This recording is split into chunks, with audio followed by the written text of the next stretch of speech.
Hello, welcome back. This is WindersRanger. Today we're going to cover a quick video on the Wahl Elite Pro. Just regular maintenance. It's really not that in depth. I'm not going to break this down completely. We're just going to take the trimmer head apart and clean underneath and check everything, make sure everything's working properly, oil it, and put it back together. This will be the first that I've had this set of clippers pulled apart since I've owned them. I've had them now probably 2 years, I guess, maybe 3, but I think it's about around 2 or 3 years. They're due to be pulled apart and cleaned. If you watch my other clipper videos and haircut videos, I generally oil whatever clippers I'm going to use. I'll oil those before every use, and then I clean them after the use and put them away. I don't usually oil them before I put them away. Reason for that is I use the clippers frequently enough that oiling them, they get enough oil on them at the time that before I use them that they really don't need to re-oil them again before I put them away. If there's going to be any length of time that goes by from use to use, I would recommend that you oil them before you put them away, simply to keep off any surface rust or anything that might cause them to bind up before the next use. To pull these apart, it's really not that in depth. All you have to do is get a Phillips head screwdriver and remove these 2 screws. When you do that, I would hold this foot plate down with a finger, either both sides, or put your thumb in between or something like that, because there's a spring behind here that pushes the cutting head against this foot plate. And if you don't hold this, it's liable to go springing a thing off of there, and then you're going to be picking pieces up off the floor. Not that there's that many pieces in there, but it just saves you a few steps if you hold that. These screws aren't very long. As you can see, they're just little short stubby ones.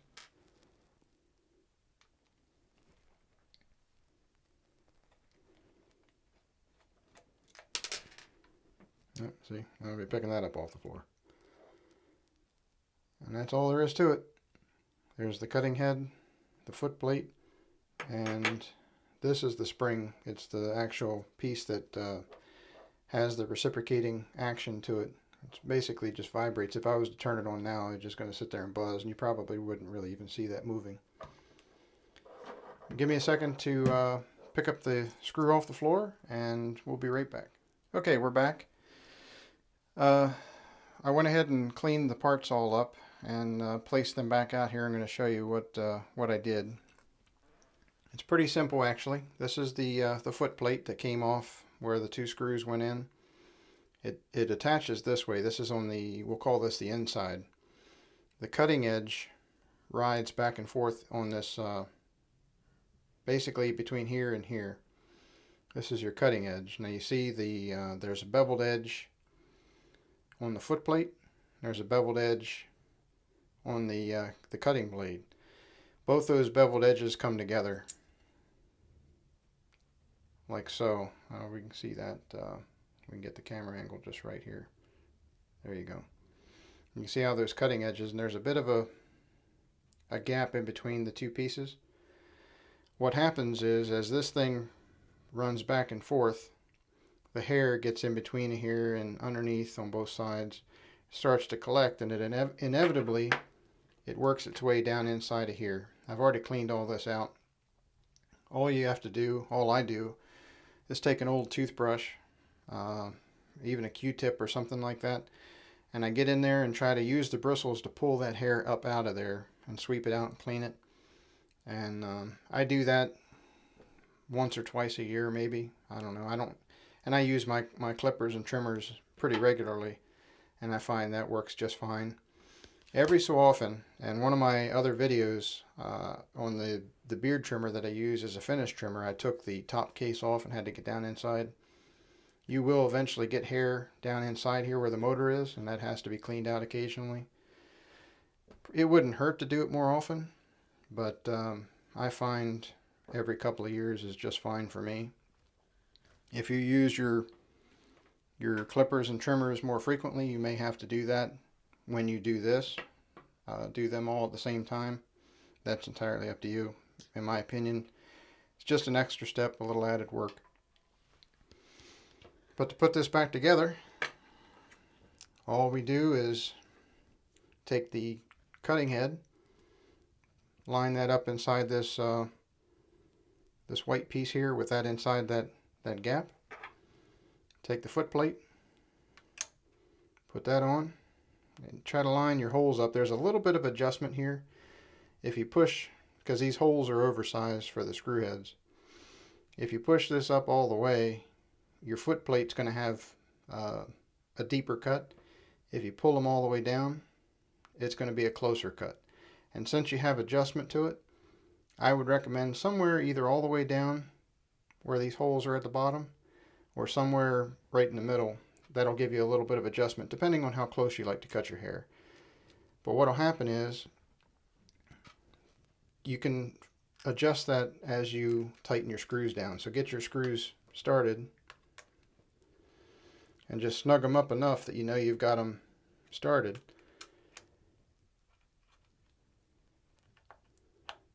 I got the wrong screwdriver for this, but that's okay. And then back them off just a little bit, not even a quarter a turn, just enough to loosen it. And you can see you can kind of move that around a little bit. See? You can back that down. And what I do is I flip it back over and line it up where I want it. Something about like so, where it's about even.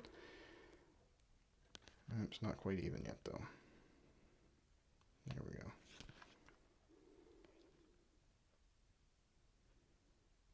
Still looks like it's off just a smidge. Alright, and then once you get that close, whoops, gotta check it again. Once you get that where you want it, then snug down your screws just a little bit each time, or each one, and then go back and do the other one, because just the torquing of those screws will move that foot plate a little bit. Make sure they're snug. Go back and double check. And you can see, you can kind of see how these two edges line up. You can see where that cutting edge is in relation to the foot plate. But as I said, you can adjust that thumb screw and run that out. I tend to like a short or really close haircut, so having that closer works out good for me. And then all you do, or all I do, is take a little bit of oil. I just use a Remington gun oil. Just a little bit. And then I'll just work that back and forth. Sometimes it doesn't hurt to add a little bit in between the cutting edge and the foot plate here, where this other edge reciprocates. Just a drop, and let that run down inside there. We're off camera here just a little bit, but we're just going to plug this in, turn it on, make sure it works. Yep, that's working. And what that also does is that'll help get that oil underneath that cutting edge and move it all around and help to evenly distribute the oil underneath of there. Once you get everything put back together and you re-oil it, test it out, make sure it's working. And that's just a matter of putting it away until the next use, and just keeping up with your maintenance from time to time. And if you let it go too long, you'll know when it's time, because the trimmers will tend to stick, or sometimes they'll maybe bog down, or the sound of the vibration of the cutting edge will run slower than what it's supposed to. That's a pretty good indication that it's time to pull that apart and clean it.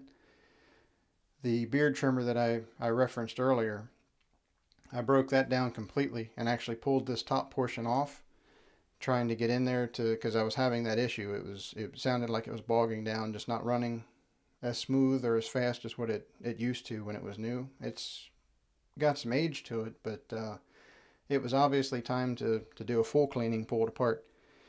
And that seemed to help on that particular trimmer. It helped for a little while. I just cut my hair today, and I noticed that beard trimmer is still having some issues. It may simply be that motor's getting tired and starting to break down, and it's more than likely it's time to replace it. So I've got a new finish trimmer on order. When it gets here, I will do a I guess we can try to do an unboxing. I prefer to do a video on it after I've used it for a while, and I can give you an honest review on how it works, what my opinion is of it, what its performance is. My videos with the Wahl trimmers are not sponsored by Wahl in any way. These aren't paid. They don't give me the clippers to use. This is all on my own. I purchase these myself. I use them every day, and I try to give you the most honest review that I possibly can. If they don't work, I'll certainly let you know they don't work. If you have any questions, please feel free to ask. Hit the like button if you would. Feel free to subscribe, and I will see you on the next video. Thanks for watching.